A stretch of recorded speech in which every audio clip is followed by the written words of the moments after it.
Hello साथियों, नमस्कार। Teaching diary में आप सभी का स्वागत है। हम लोग क्षेत्र राज्यों में बंगाल के बारे में पढ़ रहे थे। उसी के आगे हम लोग अब मीर कासिम के बारे में जानेंगे। मीर कासिम के शासन काल जो है 1760 से 1763 ईस्वी तक है। मीर कासिम ने राजधानी को मुर्शिदाबाद से मुंगेर हस्तांतरित किया था। मीर कासिम ने अपनी राजधानी को मुर्शिदाबाद से मुंगेर हस्तांतरित किया था। इसने अंग्रेजों को वर्धमान, मिदनापुर और चटगांव की दीवानी प्रदान किया था। इसने सिलहट के चूने के व्यापार में अंग्रेजों को आधा हिस्सा प्रदान किया था।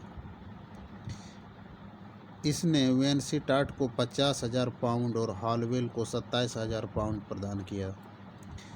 मीर कासिम अलीवर्दी खां के बाद दूसरा सबसे योग्य बंगाल का नवाब बना था। अलीवर्दी खां के बाद दूसरा सबसे योग्यतम नवाब कौन था? मीर कासिम था। इसने मुंगेर में तोप और बंदूक बनाने की फैक्ट्री को स्थापित किया था। मीर कासिम ने मुंगेर में तोप और बंदूक बनाने की फैक्ट्री को स्थापित किया था। इसने सेना के आधुनिकीकरण के लिए एक जर्मन अधिकारी वाल्टर रिहार्ड की नियुक्ति किया था, जिसे समरू के नाम से जाना जाता था। अंग्रेजों के द्वारा हो रही लगातार मांगों को पूरा करने में असमर्थ देखकर मीर कासिम को पद से हटाकर पुनः मीर जाफर को नवाब बनाया जाता है। मीर जाफर का दोबारा शासन बंगाल पे 1763 से 1765 ईस्वी तक होती है।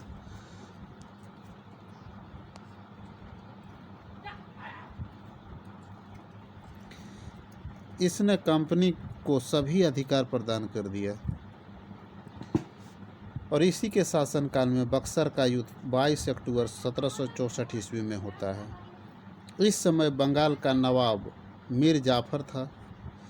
इस युद्ध में अंग्रेजों ने वास्तविक रणकौशल का परिचय देते हुए हेक्टर मोनरो के नेतृत्व में तत्कालीन भारत के 3 महाशक्तियों को पराजित किया। पहला बंगाल का विद्रोही मीर कासिम था और दूसरा बंगाल का नवाब शुजाउद्दौला, तीसरा उत्तर मुगल शासक शाह आलम द्वितीय था। इस युद्ध में अंग्रेजों की विजय हुई। बक्सर के युद्ध में ये तीनों मिलकर अंग्रेजों से लड़े थे और इस युद्ध में अंग्रेजों की विजय होती है।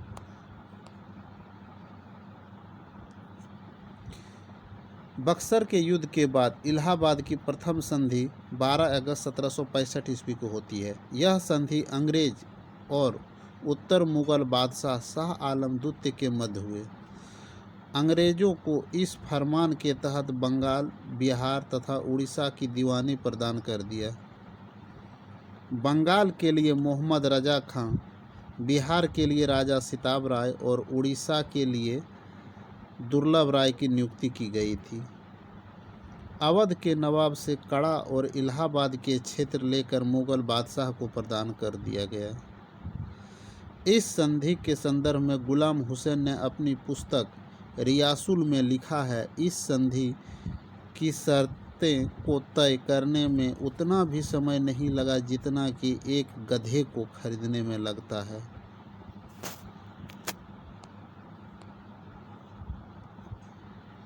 मुगल बादशाह को 26 लाख वार्षिक पेंशन प्रदान कर दिया गया।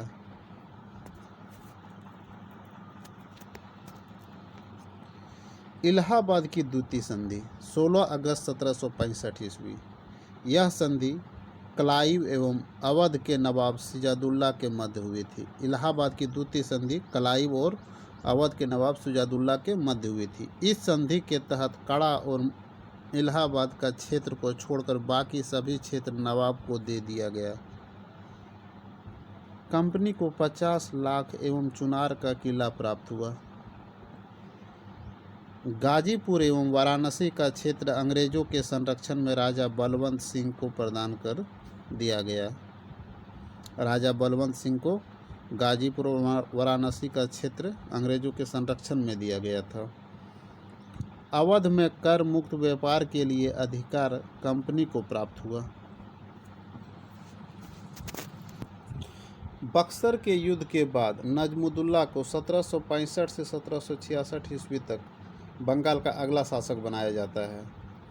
मीर जाफर की मृत्यु के बाद उसके बेटे नजमुद्दौला को बंगाल का नया नवाब बनाया गया। यह अल्पवयस्क था। रॉबर्ट क्लाइव ने इसे 50 लाख वार्षिक पेंशन देना शुरू किया। सैफुद्दौला, इसका शासनकाल 1766 से 1770 ईस्वी तक था। नजमुद्दौला की मृत्यु 1766 ईस्वी में होने के बाद बंगाल का अगला शासक सैफुद्दौला को बनाया गया। अंग्रेज ने इसकी वार्षिक पेंशन 50 लाख से घटाकर 24 लाख कर दिया।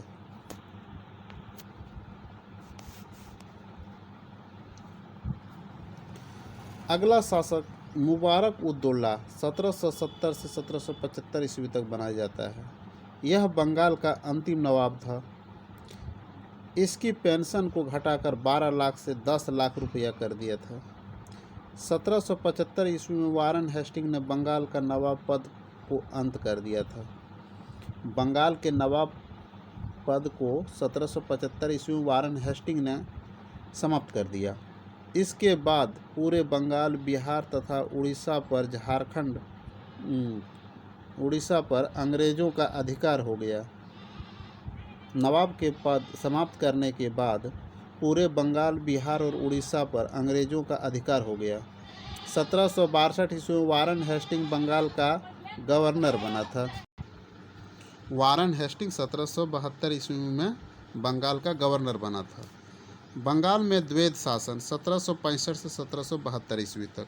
मीर जाफर की मृत्यु के बाद उसके बेटे नजमुद्दौला को बंगाल का नया नवाब बनाया गया। यह अल्पवयस्क था। इसका शासन 1765 से 1766 ईस्वी के मध्य रहा। नवाब के पद के समानांतर अंग्रेजों ने एक नायब सूबेदार के पद का गठन किया। इस पर बैठा संपूर्ण अधिकारों का स्वामी होता था। सर्वप्रथम यह पद मोहम्मद रजा खां को प्राप्त हुआ। इस दोहरी शासन व्यवस्था के अंतर्गत प्रशासन, राजस्व तथा दीवानी न्याय का अधिकार नायब सूबेदार के पास यानी अंग्रेज के पास, जबकि आंतरिक शांति, फौजदारी न्याय नवाब के पास प्रदान किया गया था। इस समय बंगाल के संसाधनों का बुरी तरह से दोहन किया गया। इसके कुछ दुष्प्रभाव इस प्रकार है। कृषि की ह्रास हो गया था। 1717 ईस्वी में अकाल, जिसमें बंगाल की 1/3 जनसंख्या भूख और बीमारी से समाप्त हो गई थी। भारतीय उद्योगों का पतन, भारतीय व्यापार का विघटन होना। 1772 ईस्वी में वारन हेस्टिंग ने द्वैध शासन प्रणाली को समाप्त किया था। 1772 में वारन हेस्टिंग ने द्वैध शासन प्रणाली को समाप्त किया था। 1769 से 1772 के मध्य बंगाल का गवर्नर कार्टियार था, जिसके काल के समय 10% लगान वृद्धि किया था। 1769 से 1772 ईस्वी के मध्य बंगाल का गवर्नर कार्टियार था, जिसके काल में समय लगान 10% वृद्धि किया था। के.एम. पानिकर महोदय ने द्वैध शासन को डाकुओं का काल और पार्सिवल स्पेयर ने इसे बेशर्मी और लूट की काल की संज्ञा दिया है।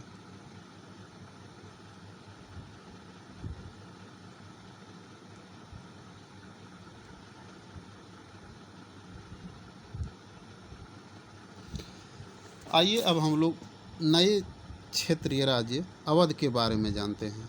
अवध का संस्थापक सयादत खां यानी बुरहानुल मुल्क था। इसकी स्थापना 1772 ईस्वी में की गई थी। अवध की राजधानी फैजाबाद अयोध्या था। अवध अंग्रेजों एवं मराठों के मध्य एक बफर का कार्य करता था। अवध राज्य जो था अंग्रेज और मराठों के मध्य एक बफर राज्य का काम करता था।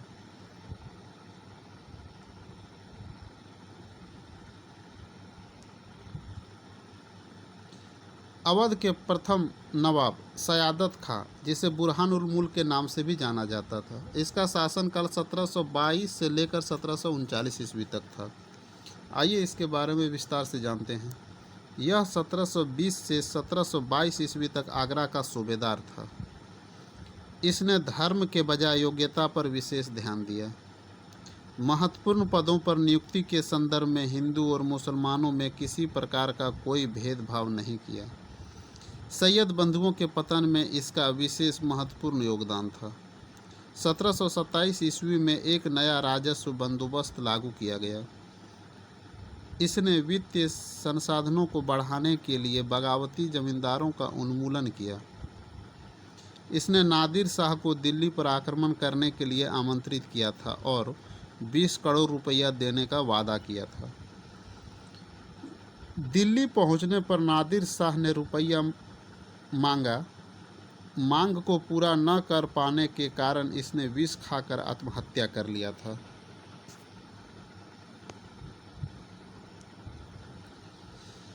दूसरा नवाब सफदरजंग, जिसे अब्दुल मंसूर खां के नाम से जाना जाता है, इसका शासनकाल 1739 से 1754 ईस्वी तक था।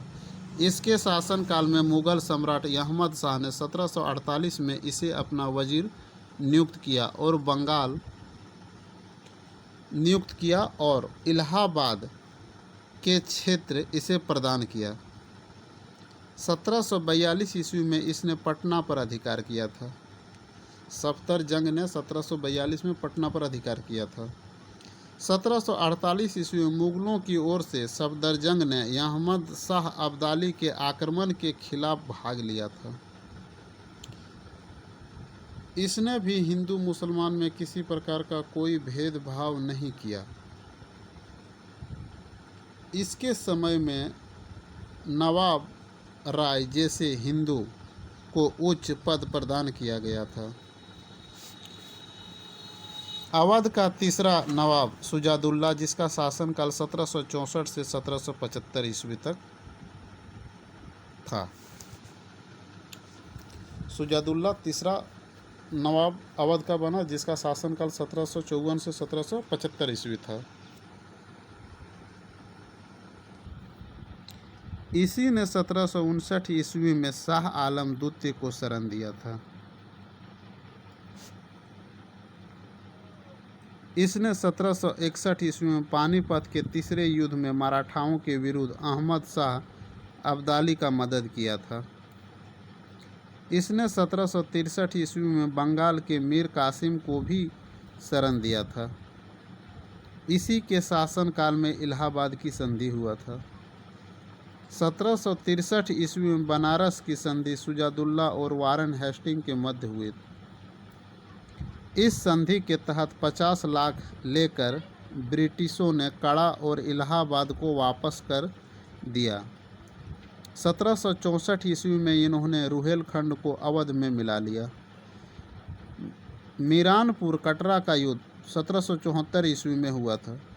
यह युद्ध सुजादुल्ला और अफीम रहमत खान के बीच हुई थी। इस युद्ध में सुजादुल्ला ने विजय प्राप्त की थी।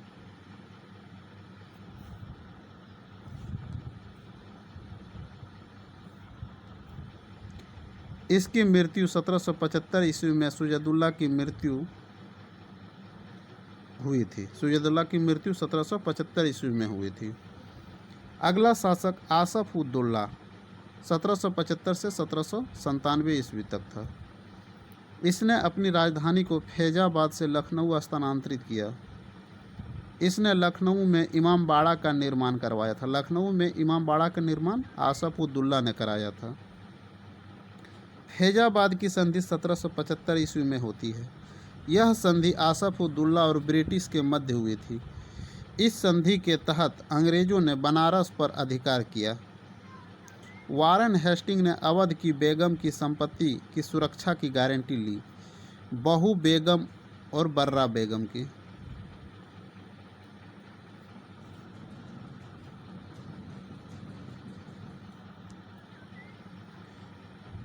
1781 ईस्वी में वारन हेस्टिंग ने फैजाबाद की संधि का अतिक्रमण करते हुए जॉन मिल्टन को बेगम से धन वसूलने का आदेश दिया, जिसके कारण जब वारन हेस्टिंग इंग्लैंड पहुंचा तब वर्क के द्वारा महाभियोग चलाया गया था।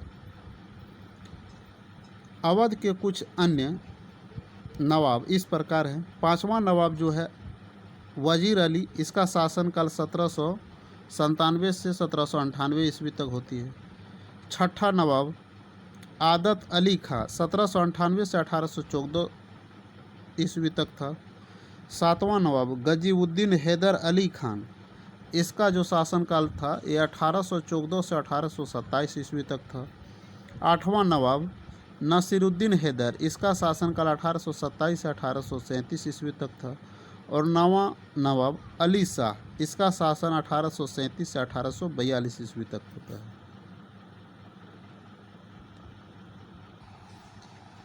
10वां शासक अहमद अली शाह 1842 ईस्वी।